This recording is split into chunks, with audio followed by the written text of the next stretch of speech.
लोक साहित्य में एक बड़ी ही प्यारी कथा है कि रावण का वध करने के बाद जब श्री राम माता सीता और लक्ष्मण सहित अयोध्या वापस लौटे तो उनके राज तिलक तक सुग्रीव, जामवंत, विभीषण, अंगद और हनुमान जी सहित संपूर्ण वानर सेना अयोध्या में राज अतिथियों की भांति रही। राज तिलक के बाद सभी ने राम जी से विदा ली और अपने अपने राज्यों को वापस चले गए, किंतु हनुमान जी वहीं रुके रहे।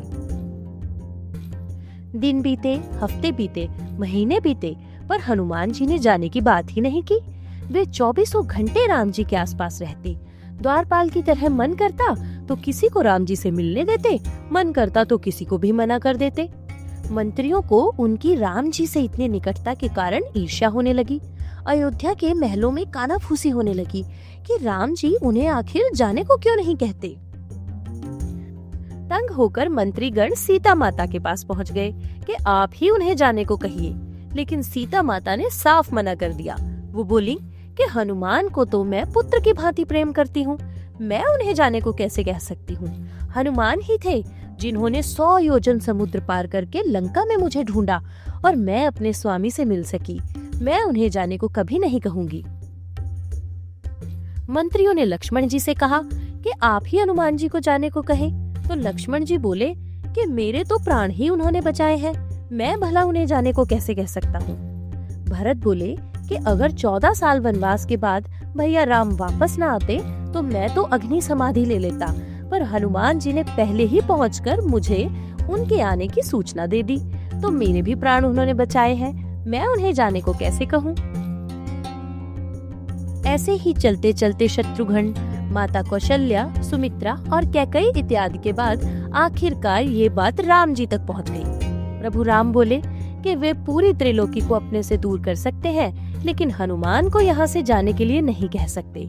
हनुमान न होते तो सुग्रीव न मिलते, सीता का पता न चलता, पुल बनाना, संजीवनी लाना, हमारे प्राण बचाना, राक्षस सेना सहित कभी भी रावण का वध नहीं होता।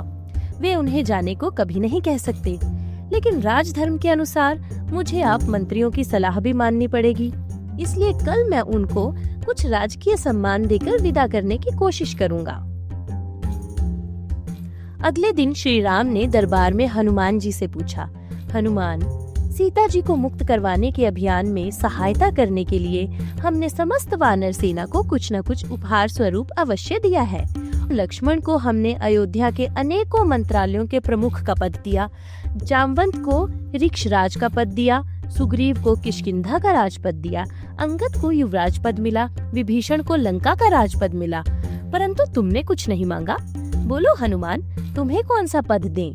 स्वर्ग का इंद्र पद दे दें या कुबेर का धनाध्यक्ष पद दे दें अथवा धर्मराज का न्याय पद? हनुमान जी ने कहा, प्रभु आप अक्सर ही कहते हैं ना कि मैं आपको भ्राता लक्ष्मण से दोगुना प्यारा हूँ, इसलिए मुझे एक नहीं 2 पद चाहिए। राम जी ने बड़ी उत्सुकता से कहा, हाँ हाँ क्यों नहीं, 2 पद मांगो हनुमंत। बस इतना कहते ही हनुमान जी ने प्रभु श्री राम के दोनों पैर पकड़ लिए और बोले, प्रभु मुझे तो बस ये 2 पद चाहिए, आपके ये 2 पद। श्री राम उनकी इस प्रेम भक्ति से भाव विभोर हो उठे। राम जी की आंखों से अश्रुधारा बहने लगी। उन्होंने तुरंत हनुमान जी को उठाया और गले से लगा लिया। किसी ने सत्य ही कहा है कि भक्त भगवान से भी बड़ा होता है। भक्त के प्रेम के आगे परमात्मा भी जीत नहीं सकते। भक्त भगवान को अपने प्रेम बंधन में ऐसा फंसाते हैं कि स्वयं भगवान भी उनकी इस फांस से निकल नहीं पाते। दुनिया की सबसे रोमांचक और रहस्यमयी कहानियाँ जानने के लिए सब्सक्राइब करें हमारा चैनल चित्रकथा। अगर आपको हमारे वीडियोस पसंद आते हैं तो लाइक, कमेंट और शेयर करना ना भूलें।